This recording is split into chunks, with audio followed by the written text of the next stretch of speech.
For today's lesson, we're going to be learning about the intro to different types of learning, as well as classical conditioning. All three types of learning that we will cover in this chapter are known as associative types of learning or association.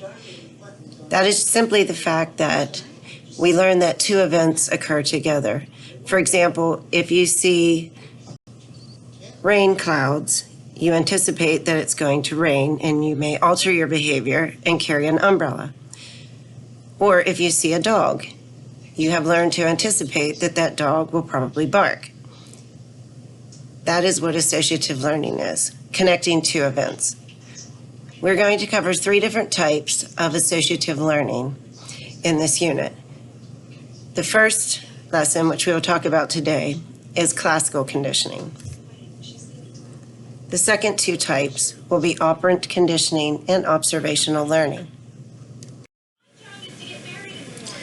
The person who introduced classical conditioning is Ivan Pavlov. He eventually will win the Nobel Peace Prize in the early 1900s for his discovery. He was a Russian physiologist and made his discovery accidentally. He was studying the digestive enzymes in dogs. In order to collect saliva to test the enzymes, he inserted test tubes in the dog's salivary glands.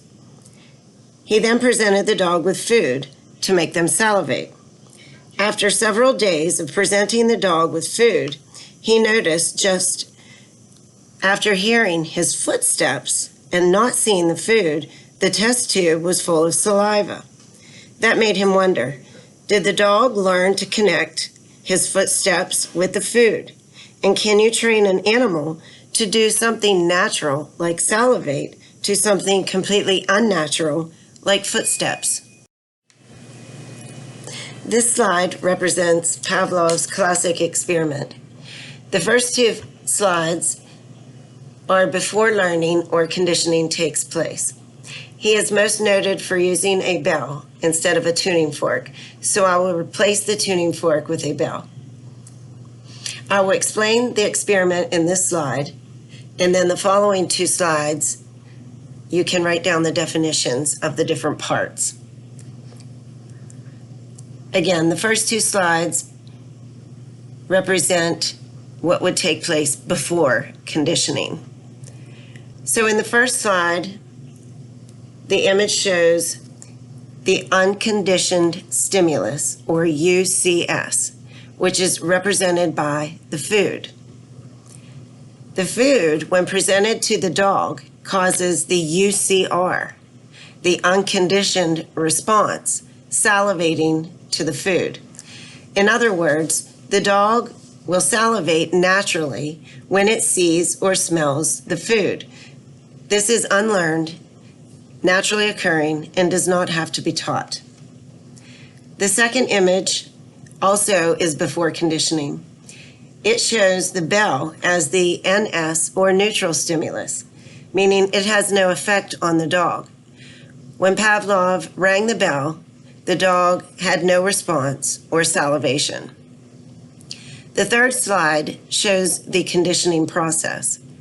Every day, Pavlov would walk in, present the dog with the bell and then the food, and the dog would salivate. The next day, Pavlov would ring the bell, show the dog the food, and the dog would salivate. Again, the next day, he would present the dog with the bell, which is the neutral stimulus, the food, the unconditioned stimulus, which naturally caused the unconditioned response, the dog salivating. After about a week of pairing the bell with the food, the dog learned or was conditioned to make the connection between the bell and the food. The fourth slide represents after conditioning takes place. After conditioning, the bell becomes the conditioned stimulus, which causes the dog to salivate, which is the conditioned response. The dog had learned to make the connection between the bell and the food. So after conditioning, the bell automatically caused the dog to salivate. It is a learned response. Before conditioning, the dog did nothing. Therefore, after conditioning, the bell becomes the learned stimulus or conditioned stimulus, causing the dog to salivate to the bell, which is the conditioned response or learned response.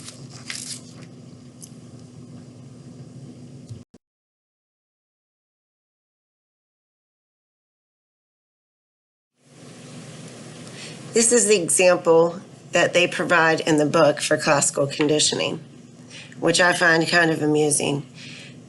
Their example represents the unconditioned or unlearned stimulus as a passionate kiss.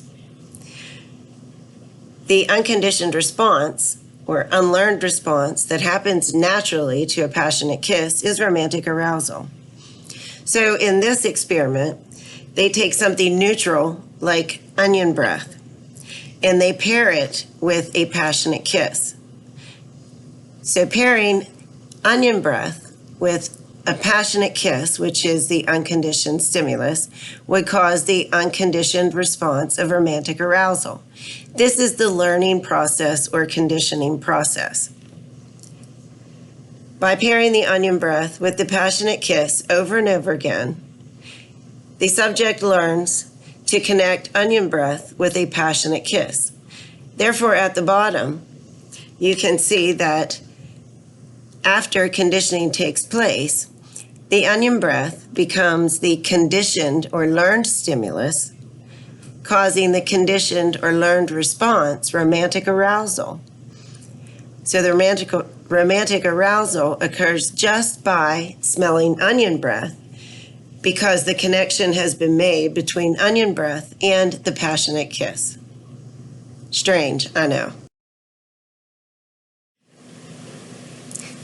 My example that I like to share for classical conditioning involves my daughter.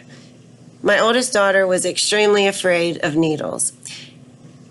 When I would take her to the doctors, it took all of the nurses in the office to hold her down just to receive a shot. If you recall, before you went to preschool, you had to get numerous vaccines. It seemed like every time we went to the doctor, it was Nurse Becky who gave her shots. One day, while we were walking through the market, she was sitting in the buggy facing me.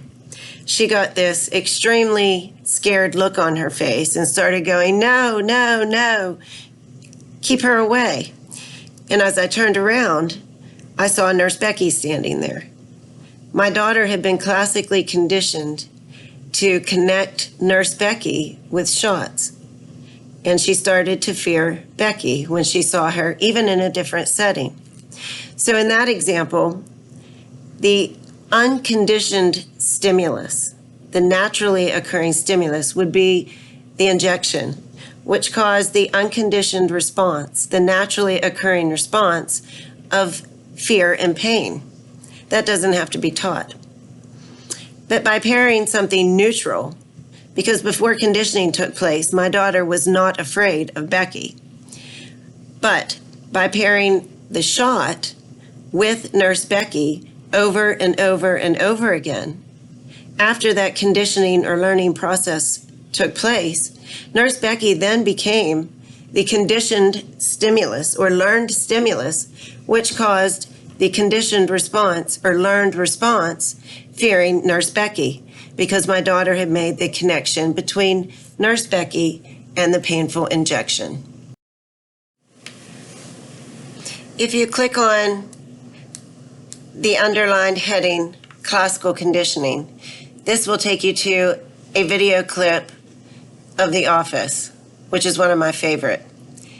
In the clip, Jim will be classically conditioning Dwight.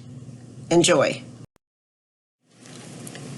I have a few more terms I need to review with you before we end the PowerPoint for classical conditioning. The first term is acquisition. Acquisition just simply means this is the conditioning process or the learning stage.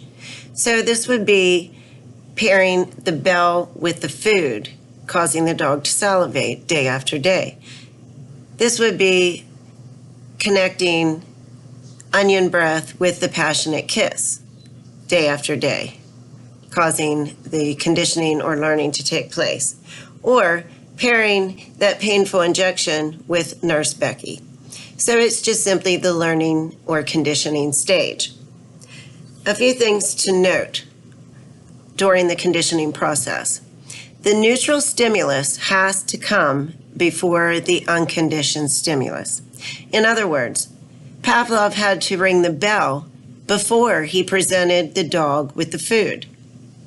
If he would have presented the food before the bell, the dog would have already had the food and not connected the bell with it. Therefore, the bell or his footsteps had to come first. Also, when conditioning an animal, because of their lack of cognitive thought, it has to occur together. Pavlov had to pair the bell immediately with the food.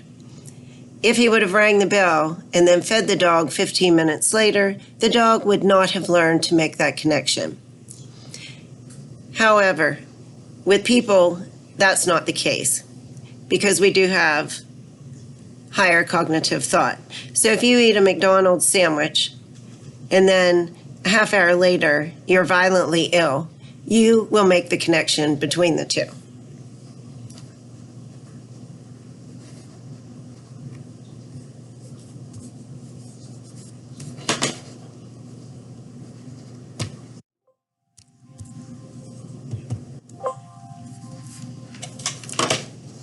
Oh, great.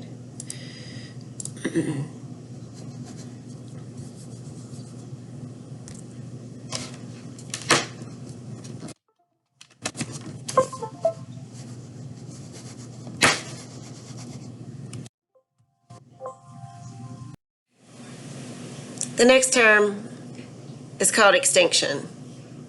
If you continue to present the conditioned stimulus alone, over time, counter-conditioning will occur and the learned behavior will become extinct.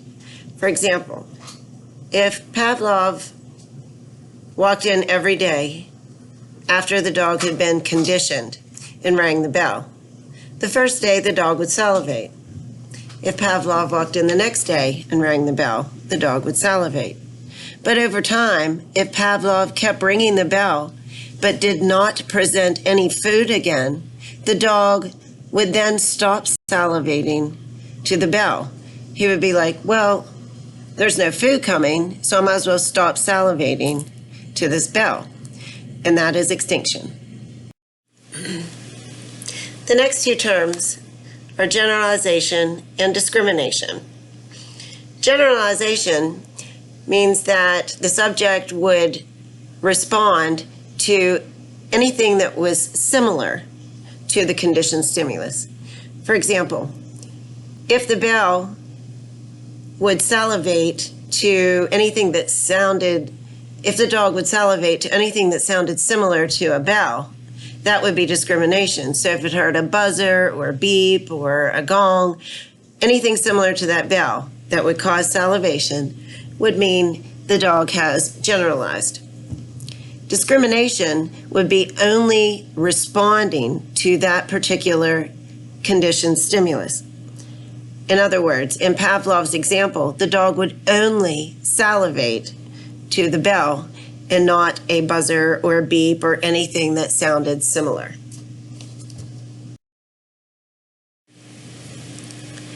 Sometimes spontaneous recovery occurs.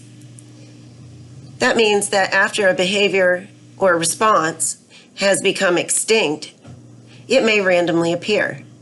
So if a dog had stopped salivating to a bell because food was never presented again, a year later, it could spontaneously come back. So a year or two after conditioning had taken place and the behavior had become extinct, if the dog hears that bell again, it may just spontaneously reoccur. This is an excellent video by Philip Zimbardo, who is a very well-known social psychologist that you will learn about in the chapter on social psychology. If you click the hyperlink at the bottom, it will take you to a video where he explains classical conditioning as a quick review.